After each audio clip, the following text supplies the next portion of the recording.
But, well, good morning to everyone that has just joined us, and hello to anyone watching the replay. Welcome to another one of our online learning webinars. This time it's all about the new RICS Japanese Knotweed Guidance. How does it change the way we assess risk? I am your host, Andy Ferguson, and today joining me, I'm pleased to welcome back my colleague, Dr. Peter Fitzsimons, Technical Manager at the PCA. We are about to start the main presentation. Just for those that have just been joining us, if you are looking to pose a question over the course of the webinar, if I can quickly point you over towards the chat facility in the desktop on the left or the right-hand side, simply use the comment button just to say hello or type whatever your question is. If you're on a mobile device, you'll just need to pull it up and you'll see the comment facility in there. Alternatively, feel free to email me any questions you have at andy@property-care.org. For those watching the replay, you can simply email me any kind of questions you've got. I can't guarantee that I might be able to get the answers to you, but I will endeavour to try and get that answer to you. Well, I can see pretty much, Peter, we're at that time to start the main event. So, Peter, the new RICS updated guidance. We've been waiting to see it for a wee while now, since the 2019 Common Select Committee debate. What exactly are these changes and implications, and how will it impact surveyors and other property and construction professionals? Some interesting and big questions there, Peter, and I suppose it's over to yourself, good sir. Thank you very much, Andy. I'll press the required buttons and we'll get going.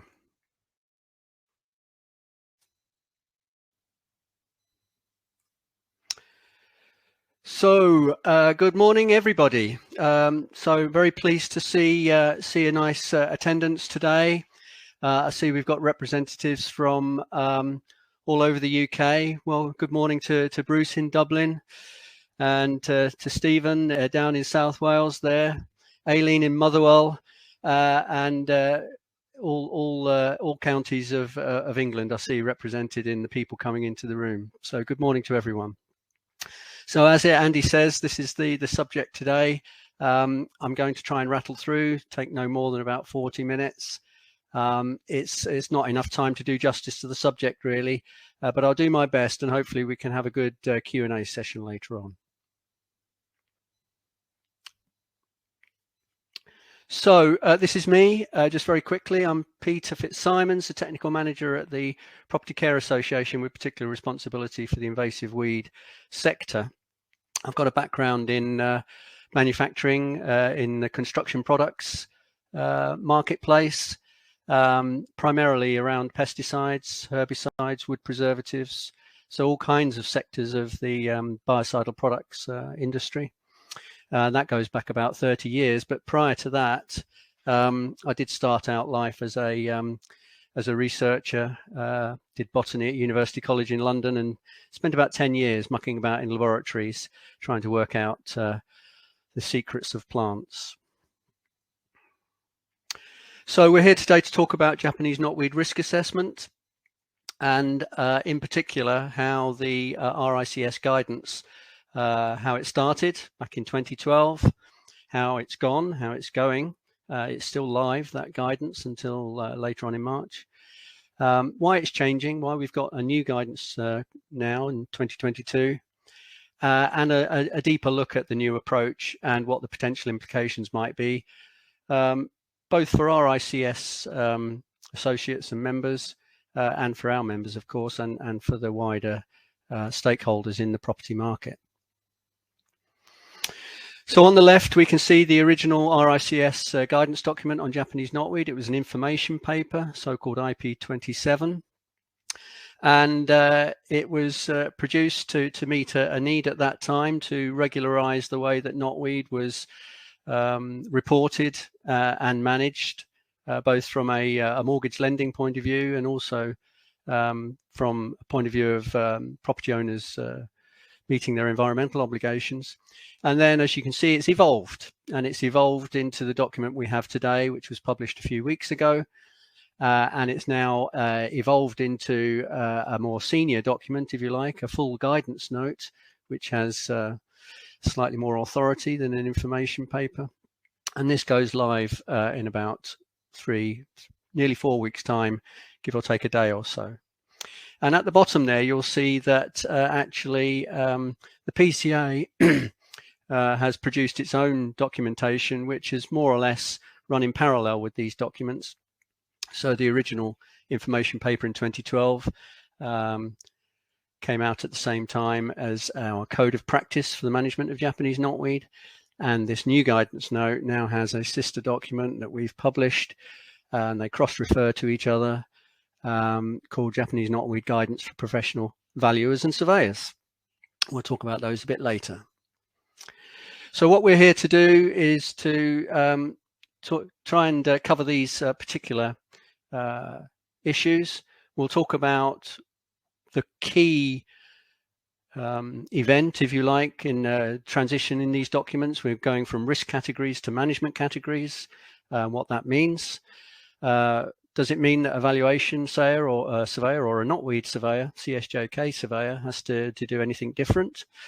So what's the process? How will the new scheme impact, or if the new scheme will impact on knotweed management recommendations for homeowners, for mortgage lenders? And can the same principles be applied to any other species? We'll very briefly discuss that towards the end. So Japanese knotweed, just a little introduction. I'm unashamedly going to rattle through this because we're not here to have a lesson on Japanese knotweed. We really want to get on and talk about the RICS guidance, but just in case there is a significant number of people watching today that don't know too much about Japanese knotweed.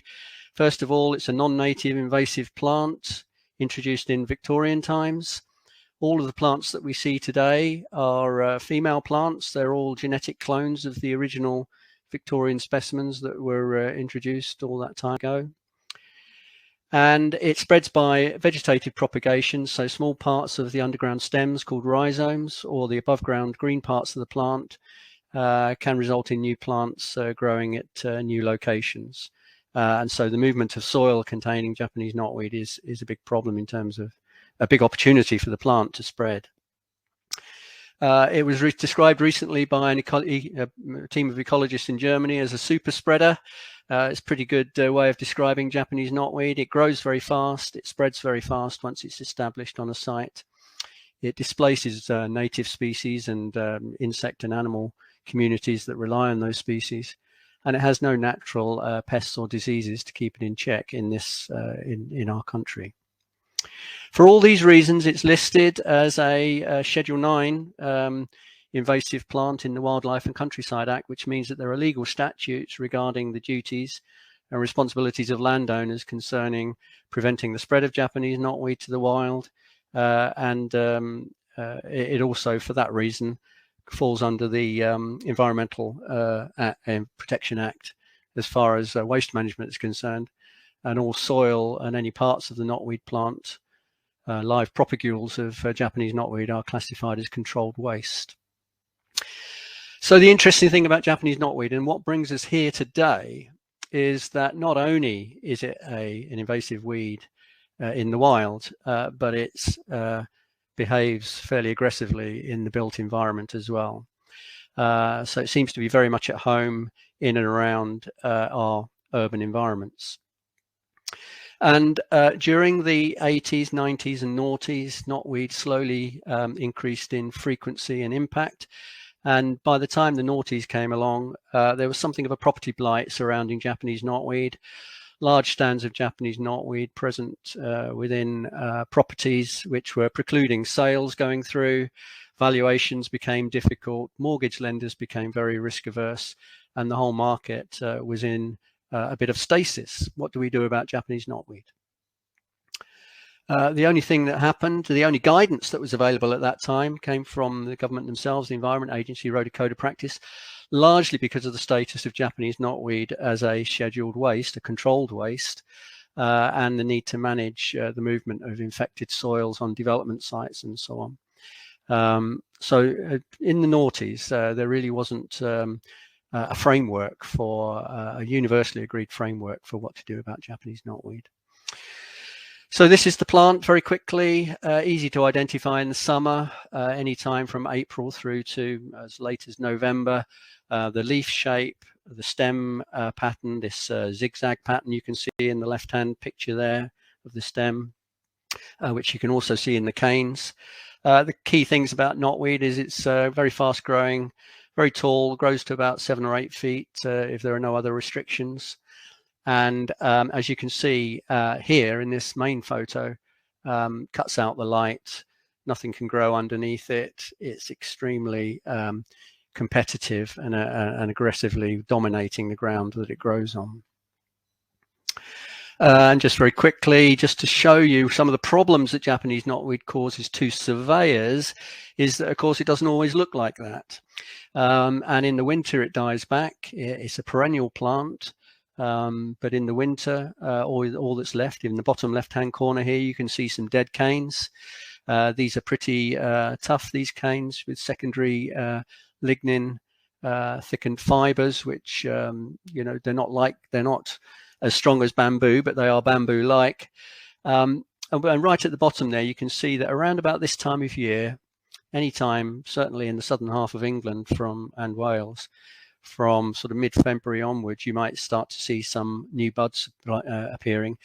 And these tiny little buds now will grow to 6, 7, 8 foot tall canes by late May.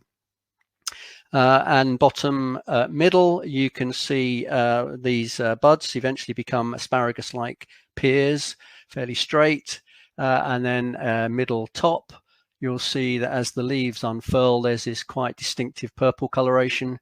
But the plants are still relatively inconspicuous at this stage. There's a load of dog mercury there on in a garden, and yeah, difficult to pick out from amongst the other green vegetation around. But the key interesting thing about knotweed is these underground stems, these rhizomes, which you can see on the right-hand side, and these are what cause most of the spread risk. And they're quite characteristic. You see the rhizome that's broken on the bottom right there. The orange coloration isn't entirely diagnostic, but it is a very helpful identification aid. But these rhizomes themselves are quite tough. They're not woody as such, but again, they're very fibrous and can grow through some quite substantial structures. And above the top right picture there, you can see that from every single node on the rhizome, a new plant can emerge. So tiny bits of rhizome, as long as they have a node, can give rise to a new plant. And these tiny bits of rhizome are extremely difficult to pick out in soil. So where does it grow? Well, on the right-hand side, you can see, if you like, a semi-natural habitat growing by a roadside. It's not unusual to find knotweed growing alongside rivers, roads, railway lines. You know, these vector roots are, you know, a high risk factor for Japanese knotweed, the likelihood of it being present, for example. But as you can see here, it's growing at the edge of a bit of light, plenty of water. But of course, every time the mowers come along and mow the verge, as they will do alongside a busy road, they're probably spreading knotweed all over the county. But on the left here, you can see some winter canes growing in a more urban environment. That stand of knotweed probably started as a small fragment of rhizome brought onto the site on the wheel arch of a car that had been through a muddy field with knotweed in it, for example. But it spreads as far as it can if it's not kept in check. And eventually a freestanding wall like that, for example, could well be subject to some movement because of the knotweed. And in the middle at the bottom here, you can see a classic situation where knotweed trapped beneath and behind a new extension that's been put up against that brick wall has managed to cause a certain amount of distortion of that building, largely because it's not been tied into the brickwork sufficiently well. The mortar that was placed there has since been shrunk back and allowed the knotweed the opportunity to grow there. So let's talk about knotweed impacts then. That's what we're here to talk about. Eventually we'll look at the RICS scheme. But the key impacts of knotweed are firstly the environmental displacement of native flora, and an increase in flood risks. And this is a picture I took down on the River Taff in South Wales, quite close to an infamous field site where there's been doing a lot of research on knotweed. And you can see this whole bank is just dominated by Japanese knotweed. Take my word for it. I know it's not easy to tell from the photo. And what's not knotweed is mostly buddleia. So the whole bank is basically colonized by non-native species. And in the winter, you know, when the river floods, a huge number of those canes and a lot of the soil and the rhizome associated with them will be washed downstream to colonize new sites elsewhere. There's the amenity impact. And, you know, a lot of the time, knotweed, where it's present, both in residential and other settings, can restrict access and cause a general nuisance to limitations on the use of the site. And obviously, there's legal duties to manage and control the plant from the point of view of avoiding spread. So the way that the plant is managed needs to be done very carefully. And so it's not just a normal weed control scenario. And partly for these reasons, we end up with a certain degree of boundary disputes. Some civil law rulings recently have established that freeholders, any property owner is entitled to the free enjoyment of their property, and that knotweed is a material nuisance which needs to be managed and controlled. So these are the sort of amenity impacts we need to think about. But what about something a little bit more physical in terms of an impact? Well, we have so-called structural impacts. Now, these structural impacts can come in many forms, obviously, because knotweed is a fast-growing, fibrous, semi-woody plant. When it spreads horizontally or vertically, it can cause displacement. It can cause displacement of paving slabs, as we just saw, or a freestanding wall, as we can see in this photo here. Fibrous roots generally disturb hard surfaces. So if you lay a patio of paving slabs over the top of some knotweed, it might take a while, but eventually it will probably find a chink in the armor and start to grow through and push through.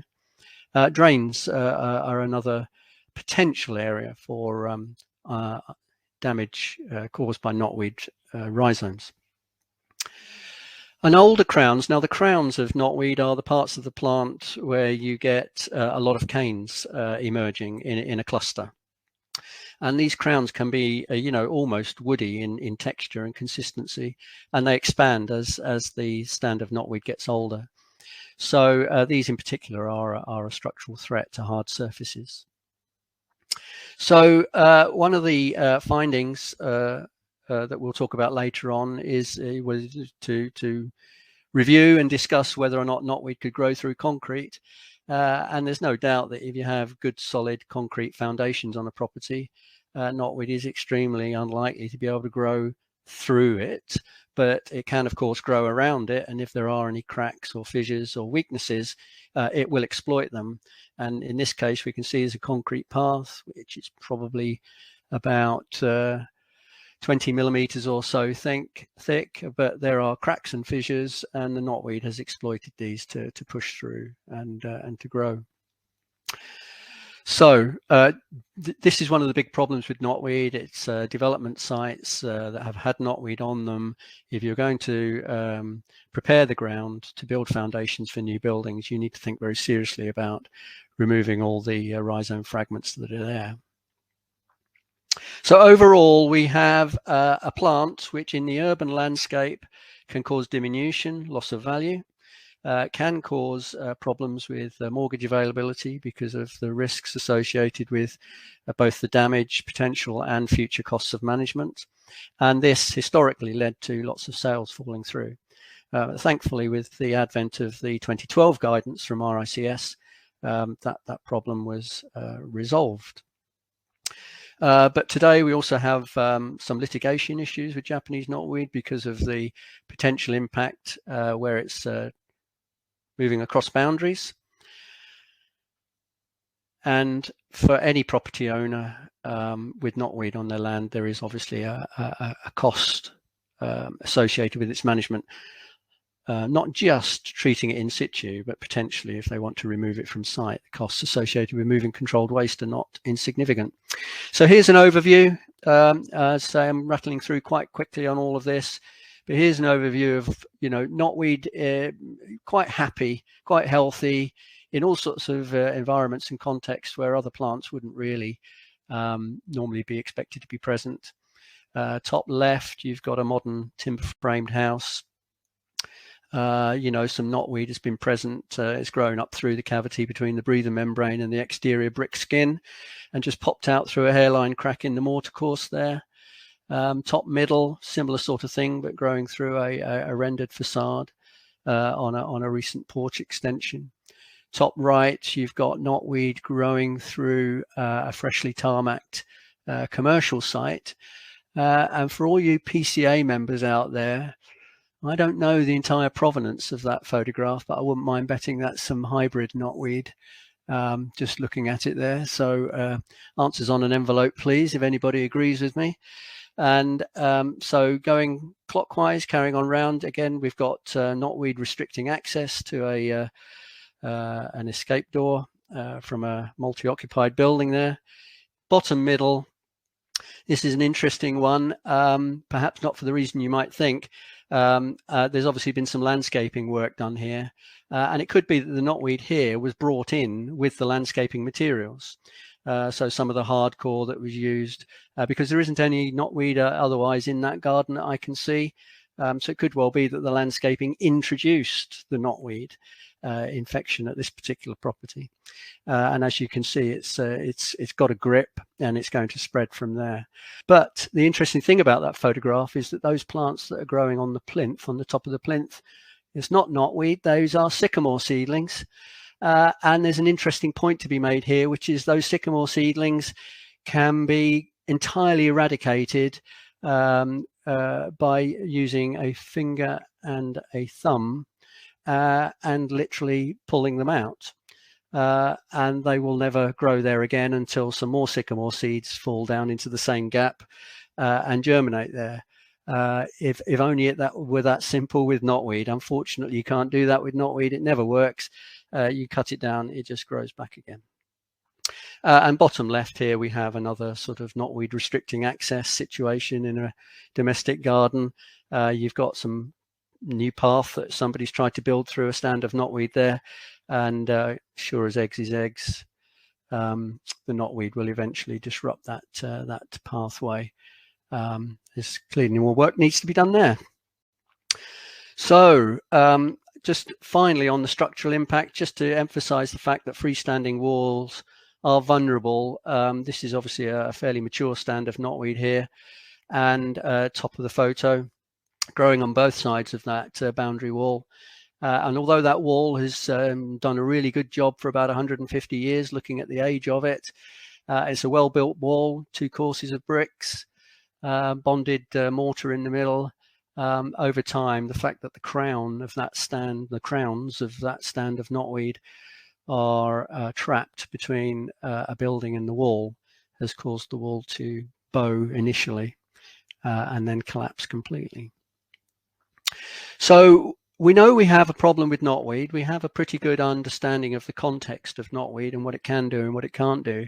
But the problems that we've had to deal with over the last 20 years or so has been the way that the media has portrayed knotweed. So unfortunately, whilst the PCA and RICS have always had a very measured and rational and well-balanced opinion about knotweed, the press like a good story. They're very much into seeking attention in order to sell their newspapers. And so we get headlines like this appearing in some of the red tops, the tabloids, and unfortunately some of the broadsheets as well. So expressions like alien plants, superweed from Asia, tears through brickwork and concrete are not particularly helpful to the dialogue that we want to have as professionals within our sector.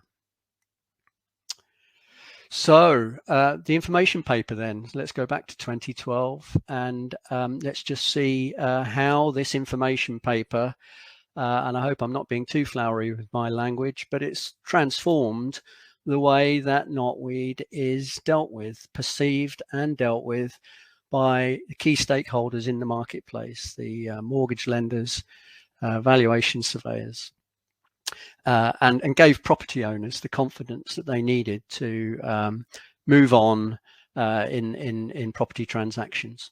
So what this document did is it established a scheme for quantifying the risk of Japanese knotweed. It was based on a simple metric, a numerical metric, 4 being the highest risk category, 1 being the lowest.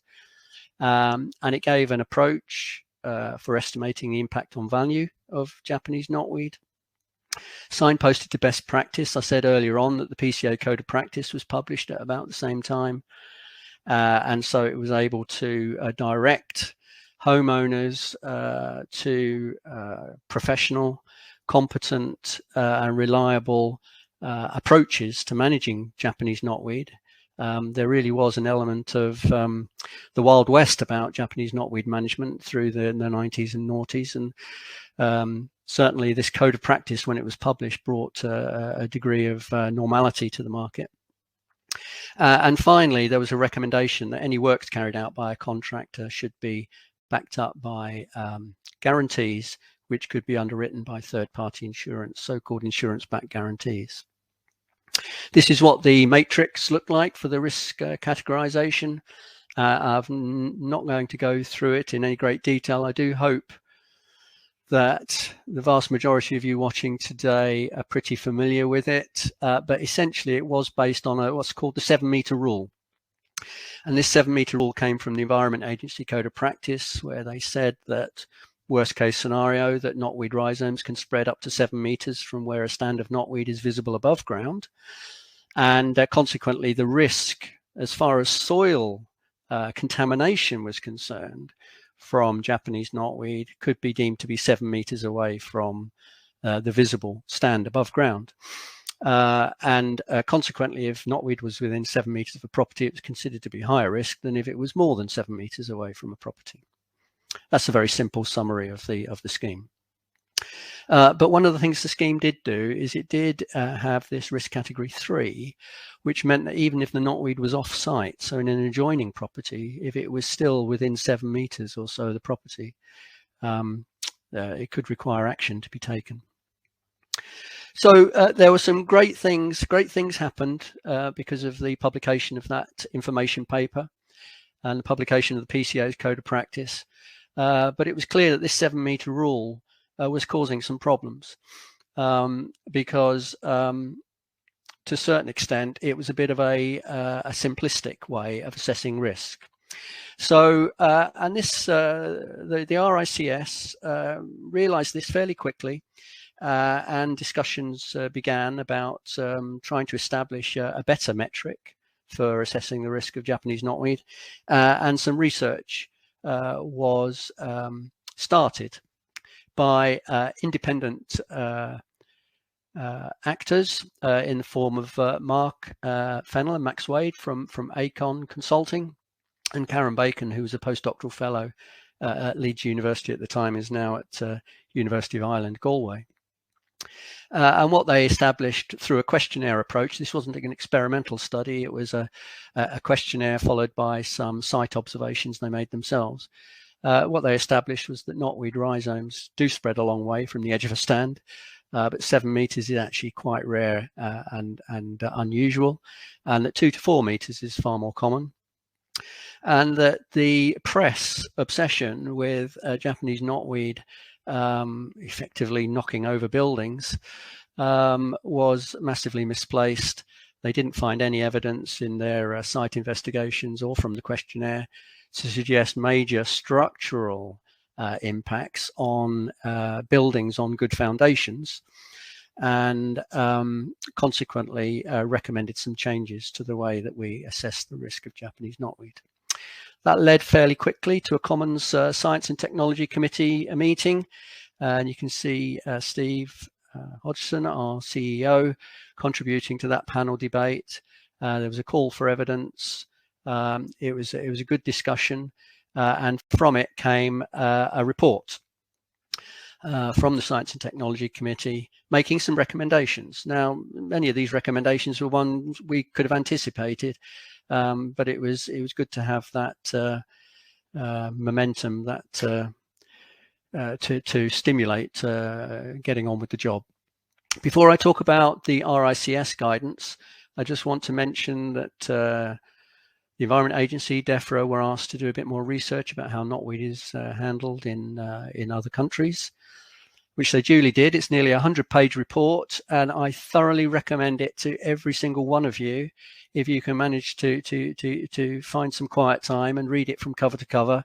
It is an excellent summary of all of the research that's ever been done on Japanese knotweed. The first 15 pages or so is I think, almost a direct copy of Dan Jones's PhD thesis. Correct me if I'm wrong, Dan, please, but I think you may have had a contribution to that. And but it went on to basically say that knotweed is a problem throughout North America, throughout most European countries. It's recognized as such, but that no other countries have a well-developed formal approach to managing knotweed in the built environment. But that wasn't because, this is what the report went on to say, that's not necessarily because it's not a problem, it's just that they haven't developed a reaction or a response to dealing with knotweed in the built environment, as the UK has, because the UK has a lot more knotweed and a lot more problems with knotweed than those other countries. That's changing. We see in Belgium, we see in Sweden, we see in France that knotweed is becoming as big a problem in those areas as it was here, say 20 years ago. But and the Law Society were asked to look at their property information form, which they did do. Just a little outtake there at the bottom. They changed the question a little bit so that it took into account the impact of knotweed as a soil contaminant, not just in terms of what was above ground, and that's causing a few problems at the moment. So because obviously none of us have got X-ray vision, you know, they're expecting people to report on knotweed present in the soil, and obviously at the moment that's very difficult to do. So let's get on with the RICS guidance. So what happened with this this new guidance note? Well, first of all, it's an excellent piece of work. It took a long time to prepare, but I think the time was well spent. It was massively interrupted by COVID, of course, so it's taken a little bit longer to produce than we would have liked. But the RICS document has been contributed to by all the stakeholders involved in property valuation and lending, and is consequently it's a good consensus of opinion. It confirms that we need to focus more on structural, nuisance and amenity impacts of Japanese knotweed, not just its distance from buildings. So we have a new metric for measuring risk, but it's now not called risk categories, they're called management categories. So an emphasis is on not the fact that Japanese knotweed is necessarily always a risk to buildings, but that what we're doing is we're actually measuring the extent to which it does need to be managed in the short, medium or long term. So there is again a structured approach to estimating impact on value, cross-referencing to the Red Book. Again, it's signpost best practice, and the PCA have published a new guidance note to mirror and run in parallel with this one. And again, it reinforces the value to property owners and lenders of insurance-backed guarantees. So now we're into the meat of it. This is the flowchart, which I mean, this is a great document to read. There's a lot of the introductory text is a great background summary of everything that led up to the this review. But I think what we're all interested in today is the this flowchart, the actual means by which we establish appropriate management categories. Now, this obviously isn't very easy to read, but I just wanted to show you the whole flow chart so that you can see that it is a logical process. You know, is the knotweed on site or off site? Is it actually causing any damage to a structure? If not, is it likely to prevent or restrict access to amenity space? And the answers to these questions would determine whether it's in category A, B, or C. And if the answer to both questions is no, then obviously we end up in the lowest category, management category C. And if the knotweed is off-site, as you can see at the bottom there, the bottom half of the flow chart, we still have a management category D there, and we'll look at that in a bit more detail now. So it's a very simple process, except that rather than measuring distance from boundaries and buildings, we're now actually having to ask questions about what is the knotweed actually doing. So here's the blown up sections so that we can delve into them a bit more detail. Management category A is where we've established that there's some damage being caused by Japanese knotweed. Talk about that in a minute. You know, how do you know whether it's caused or whether it's a correlation? But anyway, significant impact because of the damage, and action is required or recommended. So they're recommending a knotweed management plan should be put in place from a specialist contractor, and that the mortgage lender ought to be put on notice that there needs to be a mortgage retention to ensure that that action plan is implemented prior to the loan being released. So now we have a situation where you've got preventing access to or causing damage in an amenity context, so not damage to buildings, but an amenity context. And this is where action is still required. They're still recommending a knotweed survey and management plan being implemented, but the impact on value is somewhat scaled back, but still significant enough to recommend a mortgage retention. But if the knotweed is not having any significant impact on amenity spaces, leisure and recreation areas and so on, but is still present within the property, it's deemed to be important, but it's low impact.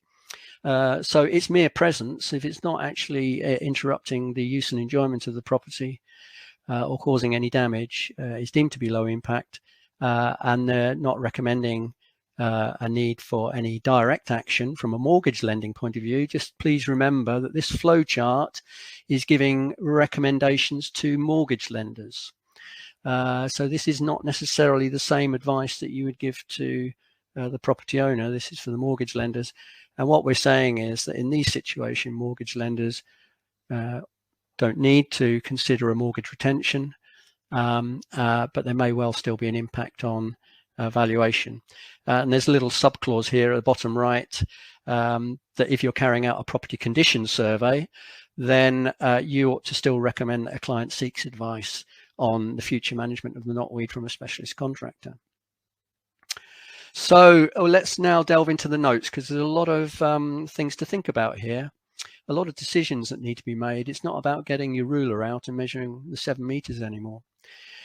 So in category A, we're talking about visible damage being caused to a significant structure. Now, it's important to remember we're not just talking about buildings, outbuildings, garages, and so on, extensions, conservatories. We're talking about any associated hard surfaces like drives and paths and patios. And so all of those things would trigger an A management category classification. And the terminology is important here because they talk about the value is likely to be affected, and then go on later on in the document to say how. So action B is about amenity space. Now let's just remember what we mean by amenity space. Open areas intended for recreation, leisure, or convenience, and it may include planted areas. Proportionality is relevant, so whether it's a small, medium, or large stand of knotweed is now a factor, and a large stand of knotweed in a small garden is more important in this context than a small stand of knotweed in a large garden. And obviously future treatment is being strongly recommended. And then we have the low impact, but even here we're saying value could be diminished proportionate to the cost of management and control, and that therefore owners and buyers should be advised to seek specialist advice. Excuse me if I rush on a little bit here. I've just realized that I need to catch up with my timing. So D, obviously off-site. Now, you know, in the past, there was a certain expectation that you could be responsible, if you like, for managing off-site knotweed, but obviously that creates lots of legal problems.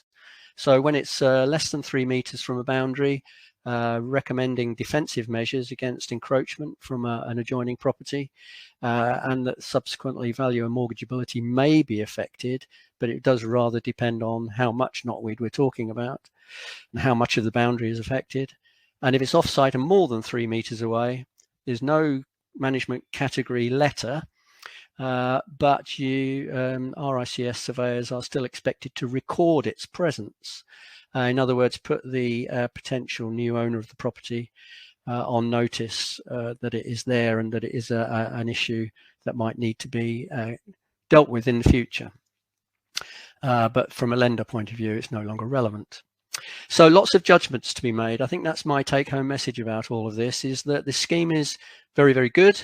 It's much more nuanced, which was an important objective. We're talking about what the knotweed's doing and how it's affecting the use of the property rather than simply whether it's present or not. But judgments do need to be made. Now, that's not a problem for an RICS surveyor.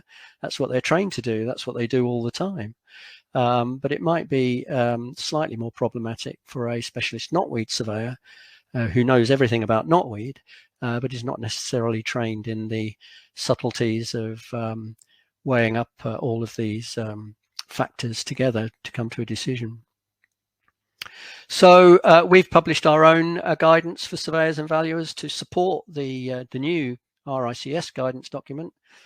And this contains a lot of information that used to be in the old information paper, things like aids to identification, plants that might look like Japanese knotweed, some discussion about how we establish the proportionality of a stand of knotweed, the types of impacts it can have, discuss those in a bit more detail, the treatment options, everything from full excavation and removal from site to burial on site, stockpiling and treatment, or screening and stockpiling and treatment, and all the elements of chemical control, herbicide use that might be used either on its own or associated with those methods. All the pros and cons are discussed in full. We talk about some provisional sums for costs for these various approaches, just to help people with estimating impact on value. And we talk about the importance of professional comprehensive reports and management plans, which include consideration of knotweed in the soil and how that might impact on future use.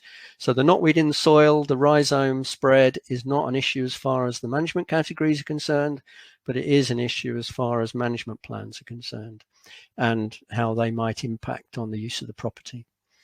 And then finally, in our document, we talk about how we can manage off-site risks. And just very quickly, just to give you a couple of examples, we try to sort of bring these management categories alive by giving a couple of examples. This one on the left here is management category B, where the knotweed is present and it's affecting an amenity area, encroaching onto the lawn there, impacting on a planted area. Its proximity to the boundary also makes it a significant issue because there's a future liability to the adjoining property owner if that spreads across. And what we've indicated in our guidance note, this is not in the RICS note, is the impact of the rhizome zone, but only marking 3 meters in this particular case rather than 7, which is a far more typical average for knotweed spread from a stand of knotweed. And then management category C, where you've got a relatively small stand of knotweed and a relatively large garden far away from buildings and recreational areas, and consequently would be deemed from a mortgageability point of view as being low risk. So what are the benefits? Very quickly, I apologize for rattling through, but I must get to the end to get to the questions. We have context-specific categorization of knotweed, which is a very important objective. we have consensus amongst all the stakeholders and a consistent framework for operating going forward in the future. Our aim is to reduce some of the unfortunate stigma that's arisen with Japanese knotweed because of misrepresentation in the media. And we hope to improve awareness of the pros and cons of all the management options available. The public relations opportunity is important for all of us to raise awareness and understanding amongst property owners, estate agents, and so on and so forth. And obviously we'll be operating some training opportunities, CPD opportunities through some more webinars as we go forward around these subjects. Key benefit for me and for all PCA members, I think, is let's not forget this is an environmental hazard, you know, of the greatest order. It is a super spreader. It is the widely recognized as being one of the worst invasive weeds, not just in the UK but elsewhere. And everything that we do to control knotweed in urban environments puts pressure on the plant and prevents the risk of it spreading into wild areas. But we do have some challenges. I think I've mentioned them all. One is the transition to new terminology, something to get used to. The categorization, the management categories involves an element of judgment about what is and isn't damage, what is and isn't an amenity space, and what is and isn't a proportionally large stand of knotweed, and so on. We need to make sure we have clear communication with all stakeholders, so we're all on the same page and understand how to use the scheme and get all the benefits of it. We need to make sure appropriate management advice is available, which we do through our guidance note, and to think carefully about what we can do to manage off-site knotweed risks. And the other challenge, of course, is to make sure we get our messages across to the media clearly and consistently, so that we don't get the inappropriate headlines we've seen in the past. This is one that appeared only a few weeks ago in the Telegraph. Homeowners trapped by Japanese knotweed may soon be freed. So they've gone from one extreme to the other. They've gone from saying it's a triffid to saying it's not a problem at all. And neither of those two extremes are right. We need to make sure that people are aware that knotweed is still a problem.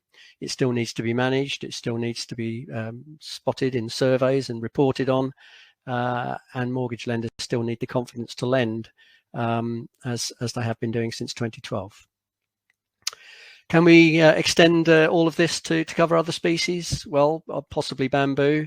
Just very quickly, I mean, not all bamboos are the same, but some so-called running bamboos are a bit like Japanese knotweed. They spread through rhizomatous, fibrous rhizomatous means, have damage potential, can be treated, but it's quite difficult because of the leaf morphology.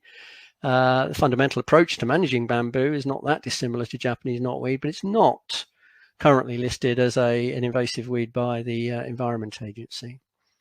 So, you know, maybe that bamboo, perhaps we can use the scheme in the future, informally at the moment, to describe the impact of bamboo, but let's see.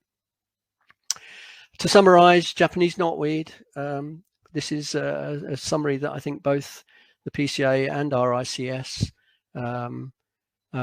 would like to bring to you, which is that Japanese knotweed does not cause structural damage, the key word being structural, to buildings with substantial foundations. It is an environmental hazard, and damage to buildings, particularly to hard surfaces and freestanding walls, is common, but it can be managed effectively, and insurance-backed guarantees are available from specialist companies. Mortgage lending decisions can now better reflect the actual impact of Japanese knotweed at a property. This was always the key objective of this process. And the new guidance is a major step forward in normalizing the residential property market in relation to this invasive species. I would say continuing the normalization of Japanese knotweed from a mortgageability point of view. So I'm sorry we haven't got more time to delve into a bit more detail. This was the situation 10 years ago. Two fresh-faced young men shaking hands with Philip Santo, I think many of you will know, holding a copy of the then brand new information paper. Lots has changed in the last 10 years. they've got a bit older. We've all got a bit older. We've all got a little bit wiser. And I think that's why we've revised. RICS have now published their new guidance because everything changes. We always move on. And I hope you agree that the new scheme can and will work well for everybody, principally for homeowners, for surveyors, for lenders, and gives knotweed contractors the opportunity to continue doing what they've done very well for the last 10 years, which is to provide certainty and security regarding knotweed management. Thank you very much. Well, good. Well, Peter, sorry, you caught me out there almost. Big thank you there just for that insight. Sorry for overrunning, Andy.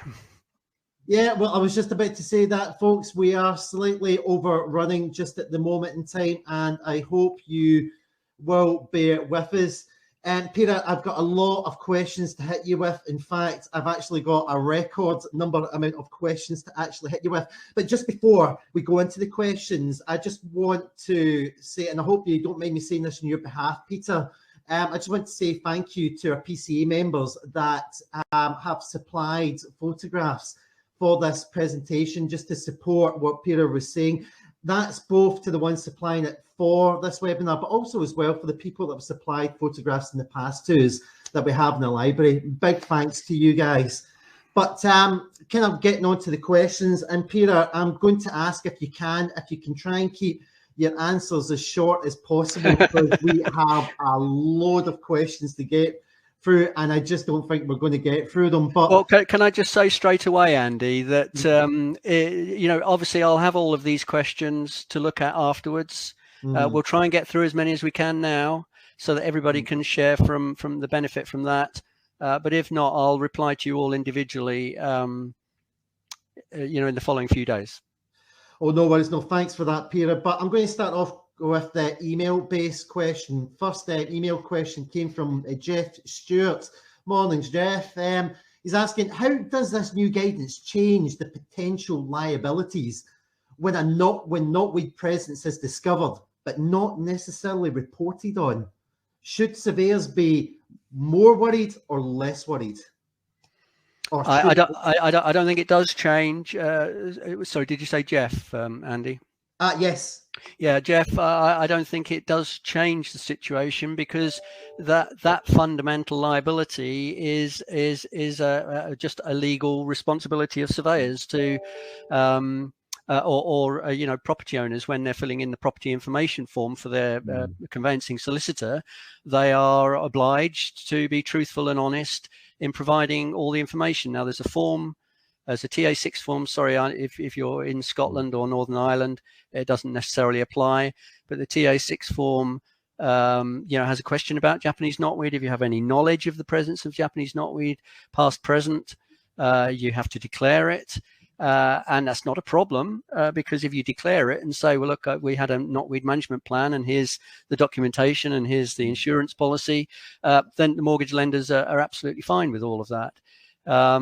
But if you don't declare it, and it can be later shown in court that you knew that there had been or was knotweed present at the time you filled in the form, then that liability continues. Now, as far as the surveyor is concerned, obviously RICS have got lots of guidance about what surveyors, what is, you know, and a lot of this is in the new guidance note, is about, you know, what would a reasonably competent surveyor be expected to be able to see. And I think really, I mean, just make sure that if there's any obvious signs of Japanese knotweed present, that you would recognize it as such. So be familiar with what Japanese knotweed looks like. Try to be familiar with what it looks like at all phases of its growth cycle: winter, spring, summer, and autumn. That we've got some good pictures in our guidance note, which supports the RICS one. And just be vigilant. Yes, I mean, I think you just have to keep your eyes open and report on everything you see. But if you don't see it because it wasn't seeable, then you're not liable. I mean, so you're only liable if you miss something reasonably obvious, I think. Okay, well, no worries. Well, next question against email comes from Pamela Graham. Good morning, Pamela. She's talking specifically about management category C here. And she's asking, if there is no mortgage retention to consider, can a homeowner just simply deal with the knotweed in their own way? I mean, Yep. there's an obvious answer to that, but I don't know if it would be recommended, but I'll let you explain. Yeah. Well, the answer is yes, potentially they can do, because if they're going to get their mortgage, then fine. You know, there isn't a lot of pressure on them to sort of go down a particular route, if you know what I mean. But all of the advice I would expect them to receive from an RICS surveyor, in anything other than, say, a valuation report, which is for the lender, would be to, and this is in the RICS guidance. I mean, so there is a specific sort of direction, if you know what I mean, is to recommend to the potential new owner of the property that they have a knotweed site survey report and a management plan put in place by a professional company, because that is the most effective way of dealing with the Japanese knotweed. It provides them with the security of an insured guarantee regarding its long-term remediation. But that, you know, one cannot deny that if somebody chose not to, if they wanted to treat it on a DIY basis, they could do. But if they then came to sell the property in the future and they get the form TA6, and the form TA6 still has a declaration regarding knotweed on it, and they say, yes, there was knotweed present in the past, and they're not able to provide any documentation from a professional contractor, that could cause a problem when they come to sell the property in the future. So I've got it. Well, just kind of sticking with this theme about the category, the categories. I got a question in from Andy K. Andy was asking, shouldn't there be more distinction made when assessing risk impact in categories between the established and new build properties or extensions? Yes, so I think I understand the question, Andy, which is that knotweed is less of a risk to new existing properties built on solid foundations, because what normally happens is, if the knotweed is growing close to the building, it might affect the path or the patio or the driveway, but it's unlikely to be a material risk to the building itself if it's on good foundations. There might be some superficial damage at low level, but you know, nothing major. Whereas obviously, if you clear the ground and you build a new house on that ground, and you don't remove all of the every single bit of rhizome, then obviously knotweed can grow through the new construction, particularly modern construction, because it's full of cavities, and they use ring beam foundations rather than raft foundations generally. And so unless there's a gas membrane or some other completely continuous impervious membrane, knotweed will probably grow up through the structure and cause disruption. So yeah, there is a difference, and I haven't been able to really dwell on all of that, and neither is that. But I mean, it's certainly in the RICS guidance note, there is reference to the fact that one of the greatest economic impacts of Japanese knotweed, without any shadow of a doubt, is the remediation of land on development sites, where the removal of all the knotweed and its management, either on site or off site, is absolutely essential prerequisite to avoid problems with knotweed in new build scenarios. Okay, we'll get folks just a little reminder. We are running slightly behind. Peter, I'm going to try and sum up the large volume of questions, kind of sum them up into one or two questions. If I can just ask you, try and keep the answers as short as possible. But one of the areas which has been regularly been asked about is to do with lending.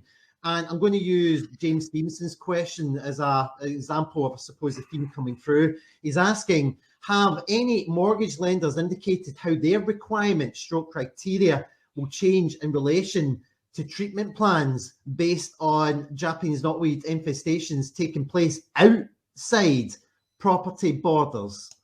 Ah, right. Yes. Well, this is very interesting.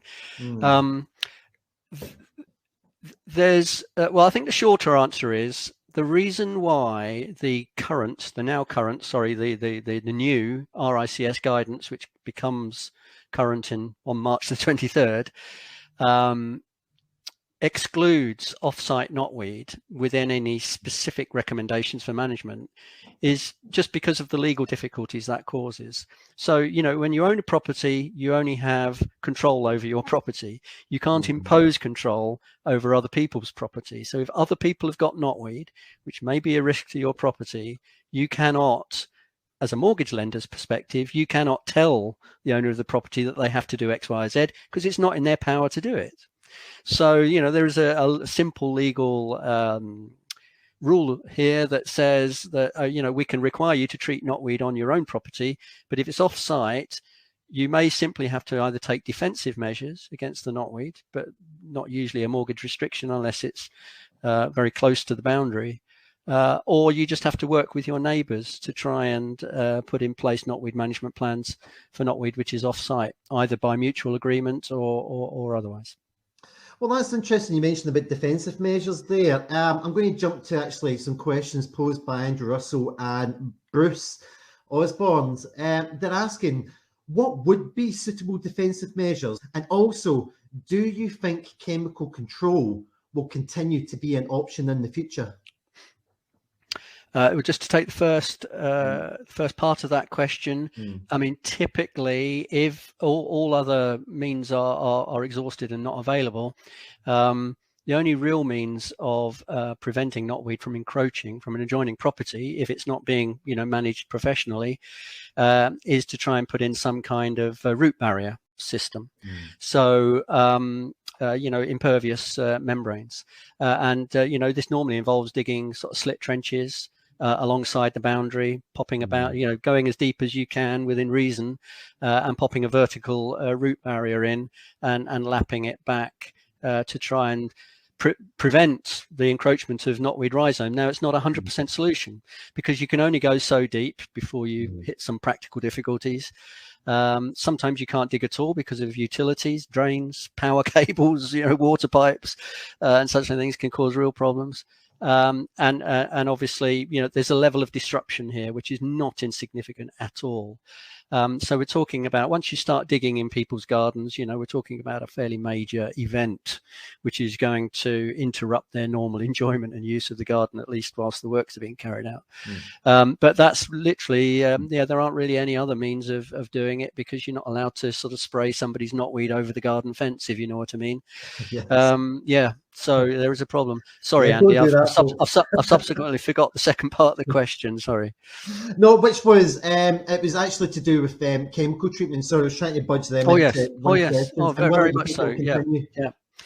Yeah. No, very much so. I mean, in fact, you know, the vast majority of domestic residential knotweed management plans are based on a herbicide-only approach. This is partly driven by cost. I mean, it's not because it's necessarily the single best way of dealing with Japanese knotweed, but it is a cost-effective solution. It takes a few years to be implemented and to be confirmed as effective. But you know, all the pros and cons of the different approaches are covered in our guidance note and in our code of practice. And all of these documents are available free to download from our technical document library, which is easy to find from our website. And so I'd encourage people to sort of, you know, make sure they understand all those pros and cons of the different approaches. But primarily, a herbicide-only approach can be effective and does work. But it doesn't remove the infection risk from the soil, unfortunately. So, you know, there are benefits from excavating the knotweed, but then the costs go up. But then the solution, if you like, is more of a solution which then frees the owner of the property up to use the land in ways they might not otherwise be able to do.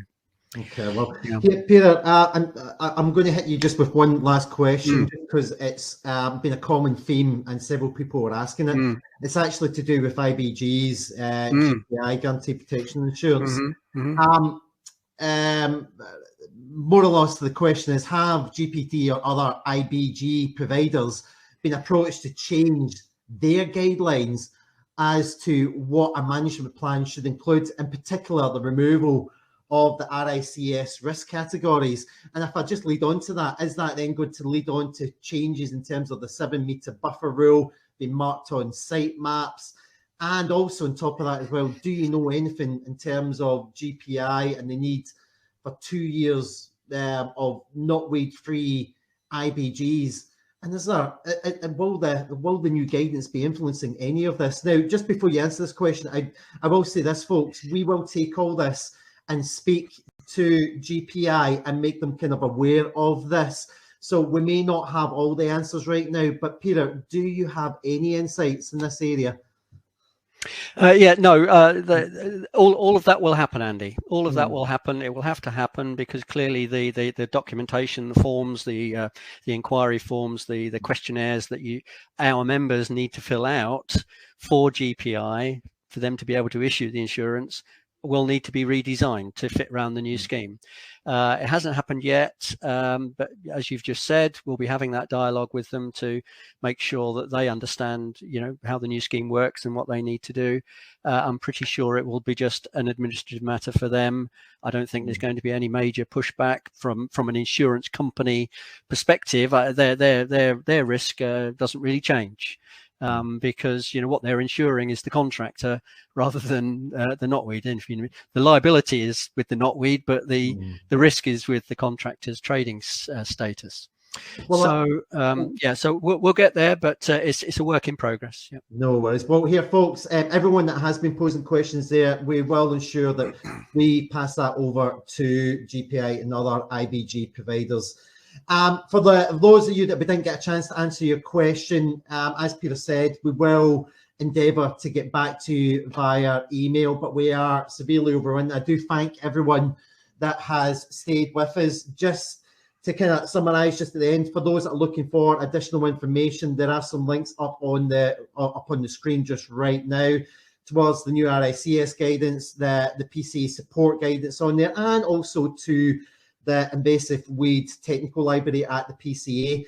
This webinar also will be available as a replay. Anyone that's on the registration list will automatically get that. Feel free to share that with any of your colleagues. As I mentioned at the start, if you are interested in learning more, there are a variety of training courses that you can gain more knowledge and insight. There is our flagship surveyor and technician training courses. Our brand new one for the management of Japanese knotweed training is now available. We also have a Plan ID training course, which is perfect for surveyors and other technicians. And also as well, we have our brand new surveyor-based training course on bamboo and other grasses. If you are interested in learning more, then please do get in touch with our training team. The link is at the bottom. Just before we go, our next webinar is also up on our website. This time we are switching more towards timber preservation. Title up on the screen there, What Happens Dealing with It in Modern Timber Buildings, on the 31st of March. I do hope we see many of you there. And lastly, I just want to say a big thank you to yourself, Peter, for coming on board and sharing that insight. A big thank you to everyone that joined us this morning and was contributing in terms of questions. A big thank you to the individuals that also contributed in terms of photos, comment, and other bits and bobs. And lastly, to say thanks again for joining us. We hopefully will see you next month, and I bid you hopefully a lovely rest of the day. Thanks, everyone. Bye, everybody.